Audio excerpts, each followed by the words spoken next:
Mi madre siempre decía que los secretos son como el veneno que guardas en una botella de perfume, porque tarde o temprano terminas rociándote con ellos para intentar oler mejor. Ahora que estoy sentado en este hotel de paso con una maleta llena de dinero que no me pertenece, un teléfono que no deja de vibrar, entiendo que el veneno ya está en mis pulmones. Sé que muchos me juzgarán por lo que hice, pero necesito que entiendan que en ese momento mi vida era un callejón sin salida. El brillo del oro era lo único que iluminaba mi camino. Trabajaba como asistente administrativo en una clínica privada de fertilidad, donde el silencio era la regla de oro y la discreción se pagaba con bonos de productividad. Mi jefe, el doctor Arrieta, era un hombre que caminaba como si el suelo le debiera algo. Me trataba como a un mueble más de su oficina de mármol. Todo empezó una tarde de martes cuando olvidó su maletín de cuero italiano sobre mi escritorio, después de una reunión privada con un cliente que no figuraba en los registros oficiales. Sentí una curiosidad eléctrica recorriendo mis dedos mientras miraba el cierre metálico del maletín. El pulso me retumbaba en los oídos como un tambor. No había cámaras en ese pasillo porque Arrieta valoraba la privacidad por encima de la seguridad. Y eso fue mi primera invitación al desastre. Abrí el maletín esperando encontrar documentos médicos o quizás alguna botella de whisky caro. Pero lo que vi me dejó sin aire por varios segundos. Había fajos de billetes de $100 atados con ligas de goma. Una lista de nombres de mujeres que conocía perfectamente porque eran figuras públicas muy importantes. Eran actrices, modelos y esposas de políticos que supuestamente venían a la clínica por tratamientos estéticos de alta gama, según los expedientes que yo mismo archivaba. Escuché los pasos de Arrieta regresando por el pasillo. Y cerré el maletín con una violencia que me lastimó los dedos mientras trataba de recuperar la compostura.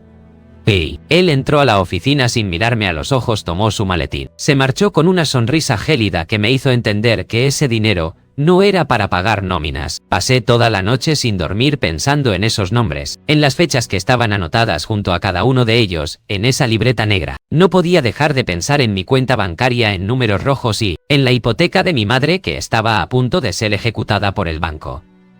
Al día siguiente, llegué a la clínica 2 horas antes de mi turno habitual, usando mi llave maestra para entrar al archivo central, donde se guardaban los registros físicos. Buscaba el expediente de una mujer llamada Elena Varga, que era la esposa del candidato a la gobernación, que aparecía en la lista del maletín. Cuando encontré su carpeta, descubrí que no estaba recibiendo Botox ni tratamientos de rejuvenecimiento vaginal, como decían las facturas oficiales. Elena estaba pagando sumas astronómicas por un procedimiento que no tenía nombre médico claro, pero que involucraba la compra de material genético de donantes no registrados. Me sentí como si hubiera descubierto una red de tráfico de influencias biológicas, donde la descendencia de los poderosos se diseñaba en laboratorios clandestinos. Tomé fotografías de cada página con mi teléfono, sintiendo que cada clic de la cámara era un clavo más en mi propio ataúd si alguien me descubría. La adrenalina me hacía sentir vivo por primera vez en años. La culpa era apenas un susurro lejano que mi ambición lograba silenciar con facilidad. Regresé a mi escritorio justo antes de que llegara el personal de limpieza, y traté de actuar como si fuera el mismo empleado gris y sumiso de siempre. Durante la hora del almuerzo recibí un mensaje de un número desconocido que decía que sabía lo que estaba buscando y que tuviera cuidado con lo que encontraba. El miedo me cerró el estómago, pero la necesidad de dinero era más fuerte que cualquier instinto de preservación que pudiera tener en ese momento.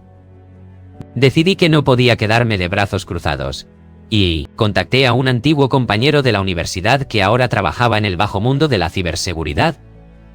Y él me explicó que los nombres en esa lista no eran clientes comunes, sino personas que estaban comprando seguros de vida genéticos para asegurar su poder. Esa noche me reuní con él en un bar oscuro donde el olor a cerveza rancia ayudaba a ocultar nuestras intenciones. Le mostré las fotos. Él palideció al ver los nombres y me dijo que me estaba metiendo con gente que podía hacerme desaparecer sin dejar ni una sola huella digital. Me ofreció ayudarme a filtrar la información de forma anónima a cambio de un porcentaje de lo que lográramos extorsionar a la clínica o a los clientes. Acepté el trato sin dudarlo porque mi brújula moral se había roto en el momento en que vi los billetes en el maletín de mi jefe. Empezamos a enviar mensajes cifrados a la oficina de Arrieta pidiendo una suma que nos permitiría vivir con lujo por el resto de nuestras vidas. La respuesta no fue un depósito bancario, sino una citación de Arrieta, en su oficina privada al final de la jornada laboral del viernes. Caminé hacia su oficina sintiendo que mis piernas eran de plomo, que cada persona que encontraba en el pasillo sabía exactamente lo que yo había hecho. Arrieta estaba sentado detrás de su escritorio con las luces apagadas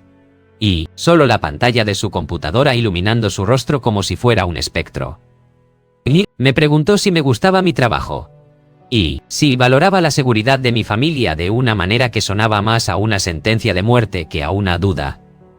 No negué nada porque sabía que él ya tenía pruebas de mis ingresos ilegales al archivo central y que las cámaras ocultas que yo no conocía me habían captado. Me mostró un video donde se me veía tomando las fotos y luego me entregó un sobre con una dirección escrita a mano que no reconocí. Dijo que si quería el dinero debía entregar mi teléfono y realizar una última tarea para él que limpiaría mis pecados y me haría millonario. La tarea consistía en transportar una nevera pequeña de transporte médico hacia una ubicación en la frontera, entregarla a un hombre llamado Dante. Sabía que lo que había en esa nevera no era medicina legal, pero el peso del sobre en mi bolsillo me decía que ya no tenía vuelta atrás. Salí de la clínica con la nevera en la mano sintiendo que todos los ojos de la ciudad estaban puestos en mí, que la policía aparecería en cualquier esquina. Conducir por la carretera bajo la lluvia fue una tortura psicológica, donde cada luz de freno delante de mí parecía una señal de advertencia divina. Llegué al punto de encuentro, que era una gasolinera abandonada, donde el viento soplaba con un silbido que me ponía los pelos de punta. Un hombre alto con una cicatriz en la ceja se bajó de una camioneta negra y me arrebató la nevera sin decir una sola palabra de agradecimiento. Me entregó un maletín pesado y me dijo que si alguna vez hablaba sobre este encuentro mi madre, sería la primera en sufrir las consecuencias. Arranqué el auto a toda velocidad, mientras las lágrimas de rabia y alivio se mezclaban en mis mejillas, porque finalmente tenía lo que quería. Pero la tranquilidad duró poco porque al llegar a casa encontré la puerta abierta y todas mis cosas revueltas como si alguien hubiera estado buscando algo. Mi teléfono personal que había dejado escondido debajo del colchón no estaba ahí. En su lugar había una nota que decía que el juego apenas comenzaba. Me di cuenta de que Arrieta me había usado como un peón para entregar algo que él no se atrevía a llevar. Ahora yo era el cabo suelto que debía ser cortado. Entendí que el maletín de dinero no era un pago, sino una trampa para incriminarme en un robo si decidía acudir a las autoridades en algún momento. Tomé las llaves de mi auto. Conduje hasta este hotel de paso, donde me encuentro ahora tratando de procesar cómo mi vida se desmoronó en menos de una semana. Miré el contenido del maletín, y por primera vez, el dinero me pareció sucio y cargado de una energía que me hacía querer vomitar sobre la alfombra. Encendí la televisión y vi las noticias donde informaban sobre la desaparición de una joven pasante de la clínica que yo apenas conocía por nombre. Ella era la que me había enviado el mensaje de advertencia. Y ahora su rostro estaba en todas las pantallas como una víctima de un crimen que yo ayudé a ocultar. La culpa me golpeó en el pecho con una fuerza que me dejó sin aliento. Y empecé a desarmar el maletín buscando rastreadores o micrófonos ocultos. Encontré un pequeño dispositivo GPS pegado al forro interior. Y supe que ellos ya sabían exactamente en qué habitación me estaba escondiendo ahora mismo. Escuché pasos pesados en el pasillo del hotel y el sonido metálico de alguien probando la cerradura de la puerta vecina con una paciencia aterradora. No tengo armas ni sé cómo defenderme, pero tengo este testimonio grabado que subiré a la nube para que la verdad no muera conmigo en esta habitación. Si estás escuchando esto, es porque probablemente ya no estoy aquí, o porque finalmente tuve el valor de enfrentar a los monstruos que ayudé a alimentar. Sé que estuvo mal aceptar el dinero.